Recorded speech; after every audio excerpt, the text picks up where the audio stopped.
개인의 신앙뿐만 아니라 교회의 부흥에 있어서 가장 필수적인 것이 무엇일까 저에게 물으신다면 저는 이 질문에 대한 대답으로 기도입니다. 제가 말씀드릴 수 있습니다. 여러분, 기도 안 하고 신앙이 성장할 수 없습니다.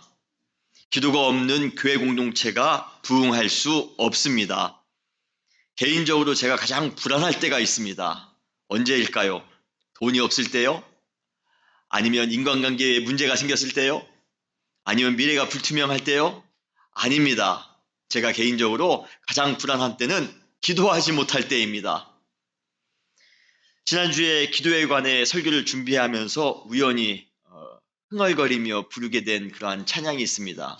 우리 한번 이렇게 갑자기 찬양이 나오게 되면 계속 그 찬양이 생각나서 흥얼거리게 되지 않습니까? 한 주간 내내 그러한 찬양이 있습니다. 바로 기도할 수 있는데 왜 걱정하십니까? 여러분 다 아시나요? 기도할 수 있는데 왜 걱정하십니까? 예, 그 다음은 설교 끝난 다음에 부르겠습니다. 예, 기도하면서 왜 실망하십니까? 기도할 수 있는데 왜 염려하십니까? 기도하면서 왜 방황하십니까? 주님 앞에 무릎 꿇고 간구해 보세요. 마음을 정결하게 뜻을 다하여 기도할 수 있는데 왜 걱정하십니까? 기도하면서 왜 실망하십니까? 이 찬양을 부르면서 얼마나 큰 힘이 되며 위로가 되었는지 모릅니다. 왜 우리는 인생을 살아가면서 걱정하며 실망하며 염려하며 방황하며 살아갑니까? 신앙인으로서 그 이유는 간단합니다.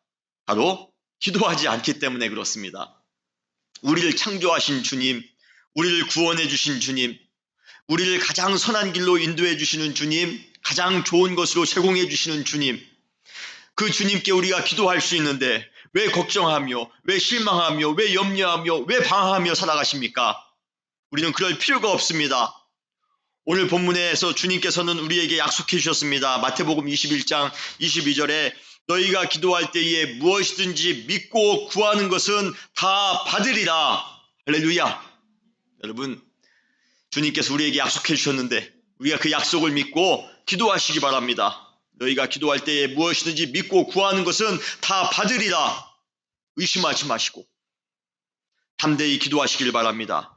기도할 때에 주님께서 응답하실 줄 믿습니다. 우리가 주님 앞에 무릎 꿇고 진실하게, 신실하게, 정결하게 기도하시길 바랍니다. 그때 주님께서는 우리에게 가장 큰 은혜와 가장 큰 위로로 충만히 넘치게 채워주실 것입니다. 앞으로 4주 동안 이렇게 기도하라 라는 시리즈로 기도에 관하여 여러분들에게 설교를 드리려 합니다. 기도의 열정을 회복할 수 있는, 그리고 기도의 응답을 경험할 수 있는 귀한 기도의 체험이 있는 그러한 기간이 되시기를 주님의 이름으로 축원합니다. 오늘은 그 서론입니다. 우리 어떻게 기도해야 될까요? 여러분은 정말로 신앙인으로서 최선을 다해 기도하며 살아가고 계십니까? 여러분, 기도는 우리에게 엄청난 유익을 가져다 줍니다. 우리는 기도를 통해 나 자신의 솔직한 모습을 발견할 수가 있습니다. 우리는 기도를 통해 우리가 가야 될 길이 어느 길인지를 정확하게 알 수가 있습니다. 우리는 기도를 통해 진리와 거짓을 분별할 수 있으며 하나님의 뜻이 무엇인지를 깨달을 수 있습니다. 기도를 통해 역경과 어려움도 넉넉히 이겨낼 수 있습니다. 우리는 기도를 통해 멀리 떨어져 있는 사랑하는 사람과 교통할 수 있습니다. 우리는 기도를 통해 겸손한 삶을 살아갈 수 있습니다. 우리는 기도를 통해 미워하는 사람도 이해하며 용납할 수 있습니다.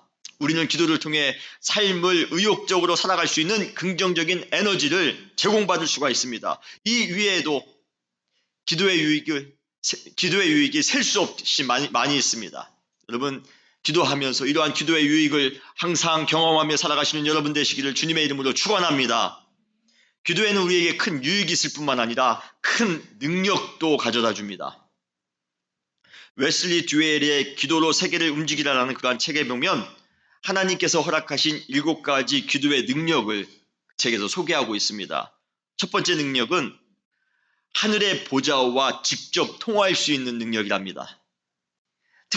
특별한 예약 없이 우리가 뭐 왕을 만나거나 대통령을 만나면 예약하고 만나야 되는데 우리가 주님을 만날 때는 예약할 필요가 없습니다. 우리가 하나님 앞에 나아갈 수 있는 그러한 특권을 가지게 되었습니다. 우리가 하나님의 자녀로서 하나님의 백성으로서 기도를 통하여 하나님의 보좌 앞에 직접 나아갈 수 있는 그러한 능력을 우리가 얻게 되었습니다. 무엇을 통해서요? 기도를 통해서입니다. 두 번째 능력은 무엇입니까? 하나님과 협력할 수 있는 능력입니다. 하나님의 일을 하나님께서는 혼자 직접 하시는 것이 아니라 기도하는 사람에게 위임하십니다. 기도야말로 하나님과 함께 일하는 동역자가 될 수 있는 최고의 길입니다. 기도하는 사람과 더불어 하나님께서 일하신다는 사실 여러분 믿으시길 바랍니다. 세 번째 능력은 사탄을 대항하여 이길 수 있는 능력입니다. 사탄은 우리를 넘어뜨리기 위해 악한 술수와 권세로 우리를 항상 유혹합니다. 솔직히 자연인인 우리가 사탄을 이길 수 있는, 사탄의 권세를 이길 수 있는 능력이 없습니다. 오직 기도하는 사람만 사탄의 어떠한 공격도 무력화시킬 수 있음을 여러분 믿으시길 바랍니다. 기도하는 사람은 사탄을 이길 수 있습니다. 네 번째는 자연의 법칙을 초월할 수 있는 능력입니다. 현실을 살아가는 인간은 자연의 법칙에 순응하며 살도록 창조되어졌습니다. 그러나 기도하는 사람은 자연의 법칙을 뛰어넘는 기사와 이적을 경험할 수가 있습니다. 자연의 법칙, 인간의 이성, 과학의 이론, 이러한 것을 모두 초월할 수 있는 그러한 능력은 바로 기도할 때 발생되는 줄 여러분 믿으시길 바랍니다. 다섯 번째 능력은 천사들의 도움을 받을 수 있는 능력입니다. 하나님의 사자의 능력을 받을 수 있는 능력입니다. 인간을 섬기는 것, 보호하는 것이 천사들의 임무입니다. 기도하는 사람은 극적인 순간에 천사의 도움을 받을 수가 있습니다. 기도하는 사람은 지혜가 필요한 순간 기도할 때 아주 적절한 아이디어를 우리는 얻을 수가 있습니다. 천사는 보이지 않지만 기도하면 우리를 매우 실제적으로 도울 것입니다. 여섯 번째 능력은 산을 옮길 수 있는 능력이랍니다. 산은 인생에서 겪어야 될 난관과 방해거리를 의미합니다. 태산과 같은 그러한 것이 우리의 진로를 방해하는 그러한 어려움 속에서 우리가 그 산을 옮길 수 있는 유일한 방법은 여러분 기도밖에 없음을 여러분 믿으시길 바랍니다. 주님의 사명에 순종하며 살아갈 때 뜻하지 않는 그러한 산을 만날 수가 있습니다. 태산을 만났을 때 여러분 기도하시기 바랍니다. 절대로 회피하거나 포기하지 않고 여러분 기도하실 때에 또 한번 우리는 태산을 옮길 수 있는, 태산을 뚫고 나아갈 수 있는 그러한 능력이 우리 가운데 임하게 됨을 여러분 믿으시길 바랍니다. 일곱 번째 능력은 축복할 수 있는 능력입니다. 성도는 우리의 신분이나 가진 것에 상관없이 다른 사람을 축복하는 삶을 살아가셔야 됩니다. 기도하는 사람은 축복의 근원이며 동시에 축복의 통로가 될 수가 있습니다. 그렇기 때문에 우리는 기도로 상대방을 축복하셔야 됩니다. 기도로 성도님들을 축복하시기 바랍니다. 기도로 여러분 주변에 있는 이웃을 축복하시기를 바랍니다. 심지어 우리와 아무런 상관이 없는 사람이라 할지라도, 심지어 우리에게 속상한 일을 한 사람이라 할지라도 여러분 기도로 축복하시는 은혜교회 사랑하는 모든 성도님들 되시기를 주님의 이름으로 축원합니다. 기도에는 이러한 영적인 유익과 이러한 능력이 있습니다. 그런데 그러한 유익과 능력이 있는데도 불구하고 진정한 기도의 삶을 실천하며 살아가는 성도가 안타깝게도 생각하는 것보다 매우 드물다는 것입니다. 우리는 기도의 유익과 기도의 능력에 대해서 이렇게 잘 알고 있는데 우리는 기도하기를 싫어합니다. 기도를 못할 때가 참 많이 있습니다. 리차드 포스터의 그의 유명한 책 기도라는 책에서 그는 이렇게 말하고 있습니다. 우리는 오늘날 기도하고 싶은 마음은 간절하면서도 기도를 회피한다. 기도의 매력을 느끼면서도 기도하기를 싫어한다. 기도는 해야만 하는 것이고 또 하고 싶기도 하지만 왠지 모르게 실제로 기도하는 것 사이에서는 거리가 있는 것처럼 보인다. 우리는 기도하지 않는 고통을 체험하며 살아간다. 기도하면 잘 될 수 있다는 그러한 간절함이 있습니다. 그럼에도 불구하고 기도하지 않는 자신의 모습을 통해 우리는 고통을 느끼게 된다는 것입니다. 여러분 그런 경우 다 있으시죠? 야, 기도하면 충분히 승리할 수 있을 것 같은데, 기도하면 형통케 될 수 있을 것 같은데, 기도하면 이 난관을 내가 이길 수 있을 것 같은데, 기도하면 내가 믿음의 사람으로 담대하게 살 수 있을 것 같은데, 그런데 다 알면서도 기도하지 않는 나의 모습을 보면서 이게 고통스러운 것입니다. 마치 정답을 잘 알고 있는데 빈 답안지를 내는 것과 마찬가지입니다. 얼마나 속상합니까? 답을 다 알고 있는데도 빈 답안지로 낼 때 그것이 얼마나 속상합니까? 이것이 바로 기도의 유익과 기도의 능력을 다 알고 있으면서도 기도하지 않는 사람이 갖는 그러한 고통입니다. 그러한 안타까움입니다. 그런데 우리는 신앙생활하면서 그러한 안타까움과 그러한 고통 가운데 살아갈 때가 많이 있습니다. 그렇다면 왜 우리는 기도에 대해 나태하며 살아갈까요? 왜 우리는 기도가 중요한 줄 알면서 기도에 게으를까요? 그것은 두 가지 이유 때문입니다. 첫 번째는 예수 그리스도에 대한 믿음의 결핍 때문입니다. 쉽게 말씀드려 믿음이 없기 때문에 그래요. 믿음이 있어 보세요. 그렇다면 우리가 정말 주님 앞에 정말 뜨겁게 기도할 것입니다. 그런데 우리에게 그러한 믿음이 없습니다. 사실 기도는 신앙인들에게 있어서 엄청난 특권이 아닐 수가 없습니다. 예수님께서는 십자가에 달려 돌아가시기 전날 밤 제자들에게 이렇게 약속하셨습니다. 요한복음 14장 14절에 내 이름으로 무엇이든지 내게 구하면 내가 행하리라. 아까 마태복음 21장 22절에 너희가 기도할 때에 믿고 구하면 너희가 받으리라. 주님께서 약속해 주셨습니다. 그러나 문제는 예수 그리스도에 대한 믿음이 연약하여 그분의 이름으로 기도하지 못한다는 것입니다. 우리는 힘들고 어려울 때마다 세상의 것을 더 의지합니다. 기도하는 것보다는, 앉아서 무릎 꿇고 기도하는 것보다는 내가 무언가를 해야지만이 이 모든 문제를 해결할 수 있을 것이다 라는 그러한 생각을 갖습니다. 그래서 우리는 기도보다도 내가 할 수 있는 방법을 찾습니다. 기도보다는 다른 사람들의 도움을 우리는 더 의지합니다. 기도보다는 돈을 더 의지합니다. 기도보다는 친구를 더 의지합니다. 예수님이 전혀 믿어지지도 않으며 그분에게 어떠한 영향도 받은 적이 없는데 어떻게 그분의 이름으로 기도할 수 있단 말입니까? 이런 종류의 사람들은 믿음으로 기도하기 이전에 의심하는 마음을 가짐으로 신앙의 악순환만 되풀이할 뿐입니다.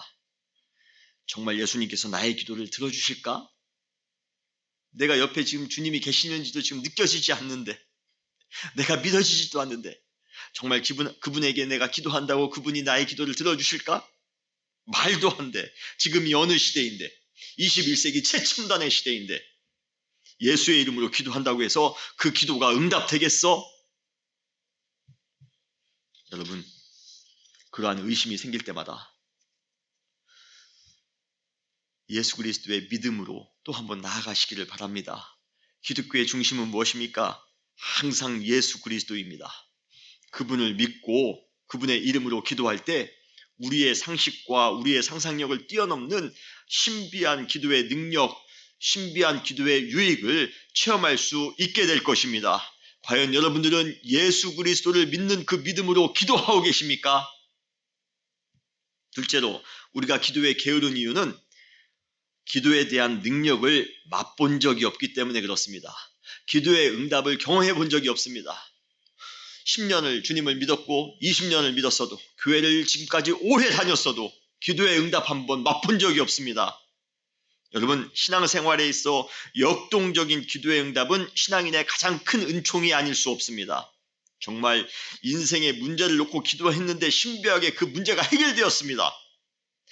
자녀의 문제를 위해서 기도했는데 그 자녀의 문제가 정말 기도한 그대로 해결되어졌습니다. 인간관계의 문제로 기도했는데 정말 아름답게 모든 문제가 해결되었습니다. 고통 속에서 기도했는데 마음의 평강을 누리게 되었습니다. 마음의 천국이 마음을 누리게 되었습니다. 이와 같은 기도의 경험이 있다면 얼마나 기도하는데 힘이 나겠습니까? 그런데 그러한 경험이 없습니다. 여러분, 기도의 응답을 한 그러한 신앙의 경험은 기도의 열정을 더욱 증폭시키는 자극체의 역할을 할 것임에 분명합니다. 그러나 기도의 능력을 맛보지 못한 사람은 기도의 의욕을 상실하기가 쉽습니다. 기도해봐도 별 것을 체험하지 못하기 때문입니다. 그러므로 진정한 기도를 드리기 위해서 필요한 것이 있다면 무엇입니까? 바로 예수 그리스도에 대한 믿음을 회복하는 것입니다. 신앙을 회복하는 것입니다. 그리고 그 믿음을 가지고 예수 그리스도의 이름으로 기도함으로써 기도의 응답을 우리의 현실 속에서 역동적으로 경험하는 것입니다. 그때 우리는 비로소 기도의 사람이 될 수가 있는 것입니다. 사랑하는 성도 여러분, 예수 그리스도를 믿고 그분의 이름으로 담대히 기도하실 때에 여러분 삶 가운데 기도의 응답이 넘칠 줄 믿으시길 바랍니다. 그러한 기도의 응답이 있을 때 비로소 우리는 역동적으로 신앙생활할 수가 있습니다. 기도의 능력은 기도에 대한 올바른 이해를 가지고 실행할 때 더욱더 극대화될 수가 있습니다. 그렇다면 기도는 무엇일까요? 오늘은 기도에 대해서 아마 다 알고 계신 내용입니다만 4주 동안 우리가 계속 기도에 대해서 말씀을 드려야 되기 때문에 오늘은 서론의 그러한 부분입니다. 기도는 무엇일까요? 기도에 대한 정의를 여러분들과 같이 나누기 전에 먼저 기도에 대한 오해, 잘못된 생각에부터 먼저 여러분과 같이 나누기를 원합니다. 왜냐하면 기도에 대한 잘못된 정의는 기도에 대한 잘못된 오해, 잘못된 생각으로부터 기인되는 경우가 많기 때문입니다. 그렇다면 첫 번째 오해는 무엇입니까? 바로 많은 사람들이 기도를 참선이나 명상 같은 자기 수련으로 생각한다는 것입니다. 그러나 기독교의 기도는 아무런 대상 없이 스스로 마인드 컨트롤하는 것과는 전혀 다릅니다. 우리가 기도하는 대상은 누구입니까? 바로 예수 그리스도입니다. 우리가 누구의 이름으로 기도합니까? 바로 예수 그리스도의 이름으로 기도하는 것입니다. 그러므로 우리가 스스로 그냥 마인드 컨트롤하는 것이 아닙니다. 명상하는 것이 아닙니다. 기도는 우리 안에 역동적으로 역사하시는 예수 그리스도, 그분을 믿고 그분과 교제하면서 그분 앞에 나아가는 것, 여러분 그것이 기도인 줄 여러분 믿으시길 바랍니다. 기도에 대한 또 다른 잘못된 오해는 사람들이 기도를 일방적인 요구로 알고 있을 때가 많다는 것입니다. 현대인들은 신을 우리의 그 인간의 욕구를 들어주셔야만 하는 존재로만 생각합니다. 우리의 요구를 들어주시는 신은 참신입니다. 우리의 요구를 들어주시지 않는 분은 능력이 없는 신입니다. 우리는 그렇게 생각해요. 굉장히 자기 마음대로의 신 해석이 아닐 수가 없습니다. 그러나 기독교에서의 기도는 요구 이전에 영적 교제입니다. 기도는 영적인 대화로 기도를 통해 우리는 하나님과 더욱더 가까이 교제할 수가 있는 것입니다. 사실 우리가 아무리 많은 것을 요구한다 할지라도 하나님과의 교제가 실패하면 우리의 요구가 아무런 소용이 없습니다. 응답될 리가 없습니다. 반면에 교제가 깊어지면, 하나님과 깊이 교제하면 특별히 우리가 어떠한 것을 하나님께 요구하지 않는다 할지라도 모든 것이 다 자연스럽게 이루어지는 것입니다. 여러분 사랑하는 사람과 요구한다고 해서 들어주나요? 잘 관계만 되어지면 아마 사랑하는 사람과 좋은 것을 함께 나눌 수가 있는 것입니다. 마찬가지예요. 하나님에게 우리가 뭔가를 요구하는 것이 아니라 하나님과 먼저 교제하는 것, 관계가 더욱더 가까워지는 것, 여러분 이것이 기도입니다. 우리는 이러한 기도에 대한 잘못된 오해를 통해 진정한 기도가 무엇인지를 다시 한번 정의할 수 있습니다. 오늘의 포인트입니다. 진정한 기도는 무엇입니까? 진정한 기도는 예수 그리스도와의 친밀한 교제입니다. 믿으십니까? 기도는 도깨비 방망이처럼 우리가 요구하는 것 다 이루어져야 되는 것이다라고 정의해드리지 않아서 여러분 실망하셨습니까? 예. 요술램프와 같이 모든 것을 다 내가 원하는 대로 되어져야 되는 것이 기도입니다. 그것이 기독교의 기도입니다. 라고 제가 말씀드리지 않아서 실망하셨습니까? 예. 그러나 우리가 말씀을 통해서 우리가 계속 이제 읽게 될 것입니다. 나누게 될 것입니다. 기도의 진정한 정의는 예수 그리스도 안에서 친밀한 교제를 함께 나누는 것, 이것이 기도인 줄 여러분 믿으시길 바랍니다. 우리는 기도를 통해 예수 그리스도와 더욱더 가까워지셔야 됩니다. 그분이 무엇을 해주실까 무엇을 안 해주실까 기대하는 것이 아니라 그냥 그분과 더불어 사랑하는 애인처럼 가까워지려고 노력하는 것, 가까이 교제하려고 노력하는 것, 여러분 그것이 바로 기도인 것입니다. 우리는 과연 기도를 통해 예수 그리스도와 친밀한 교제를 하고 계십니까? 아니면 그 관계는 전혀 관심도 없고 요구하는 것에만 관심이 있습니다. 주님, 나에게 이거 들어주세요. 저거 들어주세요. 그렇다면 마치 3살짜리 4살짜리 말귀 통하지 않는 어린아이와 다를 것이 뭐가 있겠습니까? 그러나 기도할 때마다 주님께서 나와 가까이 계시는 것처럼 느껴지십니까? 마치 친한 친구나 사랑하는 애인과 대화하는 그러한 기분이십니까? 그렇다면 우리는 진정한 기도를 예수님께 드리고 있는 중입니다. 동시에 우리의 신앙은 더욱더 깊이 성숙하게 될 것입니다. 여러분 기도를 통하여 주님과 더욱더 가까워지시는, 주님과 더욱더 깊이 교제하시는 여러분 되시기를 주님의 이름으로 축원합니다. 그렇다면 그러한 진정한 기도를 실천하기 위해 우리는 어떻게 기도해야 될까요? 이제 앞으로 이제 3주, 오늘 제외하고 3주 동안 계속해서 어떻게 기도해야 될 것인가에 대한 그러한 부분들을 수시로 다룰 것입니다. 그렇지만 오늘은 그 답을 찾기 위해 먼저 예수님께서 행하셨던 기도의 습관을 알아보는 것은 매우 유익할 것입니다. 예수님께서는 과연 어떻게 기도하셨을까? 그분께서 기도하신 방법을 우리가 배우고 그 기도를 한다면 그 기도만큼 정답은 없을 겁니다. 그렇다면 예수님께서 어떻게 기도하셨는지, 첫 번째, 예수님께서는 한적한 곳에서 혼자 기도하셨습니다. 예수님의 기도의 방법은 한적한 곳에서 혼자 기도하셨다는 것입니다. 마가복음 1장 35절에 보면 새벽 오히려 미명에 예수께서 일어나 나가 한적한 곳에 가서 거기서 기도하시더니 라고 말씀하십니다. 마가복음 6장 46절에 보면 무리를 작별하신 후에 기도하러 산으로 가시다 라고 말씀하십니다.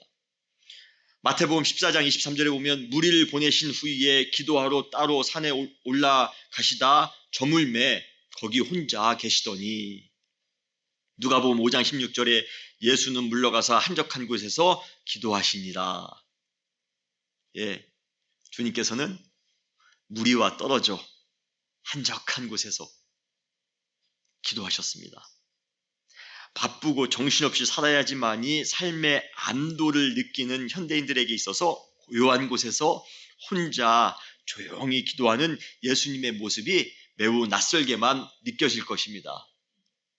그렇죠? 우리는 바쁘게 살아야지만이 뭔가 사는 것처럼 느껴지지 않습니까? 그래서 우리는 고요한 곳, 조용한 곳에 대한 그러한 두려움을 가지고 있습니다. 그렇지만 예수님께서는 분주한 가운데에도, 바쁜 가운데에도 한적한 곳에 홀로 기도하셨습니다.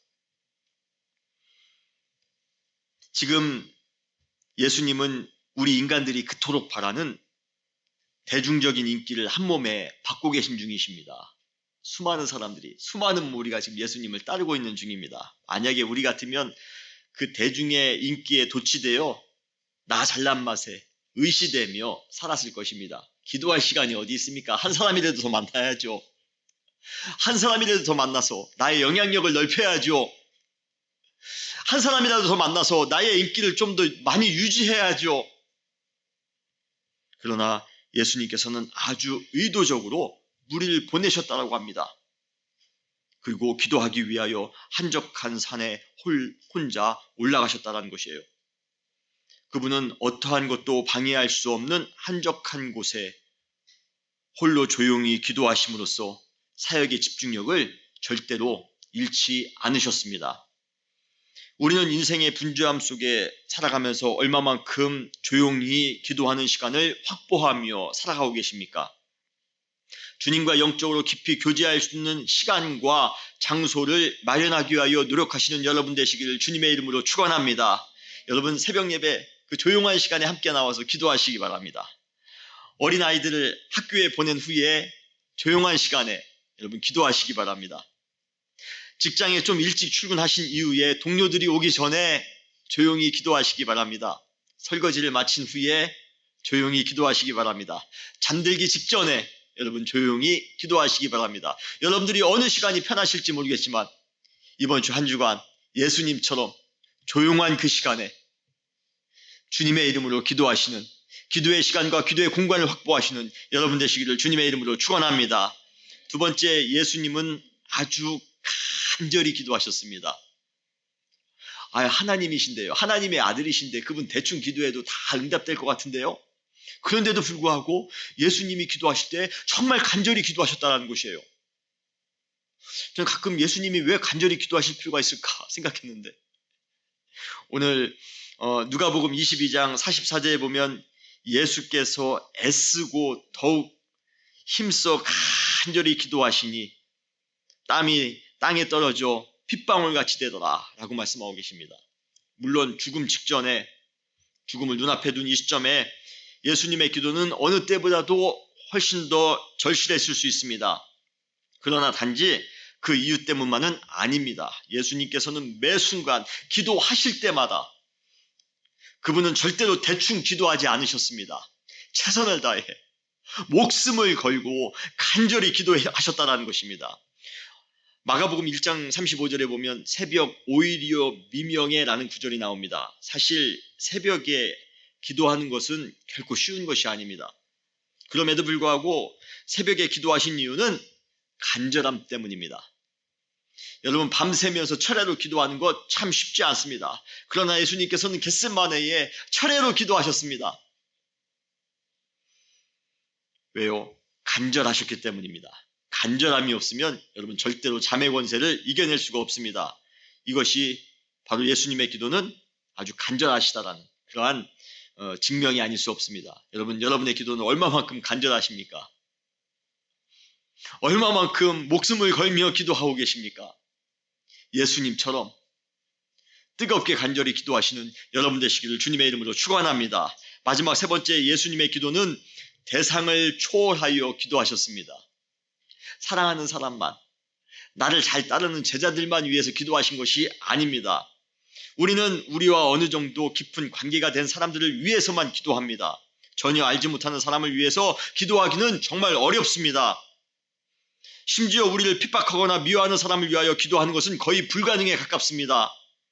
그러나 예수님은 우리에게 이렇게 말씀하십니다. 마태복음 5장 44절에 나는 너희에게 이르노니 너희 원수를 사랑하며 너를 핍박하는 자를 위하여 기도하라. 그리고 그분은 십자가 상에서 자신을 위해 못 박은 사람을 위해서 용서의 기도를 하심으로써 이 말씀을 실천하셨습니다. 여러분, 예수님처럼 대상을 초월해 기도하시기 바랍니다. 우리 주변에 기도가 필요한 분들이 얼마나 많이 계신지 모릅니다.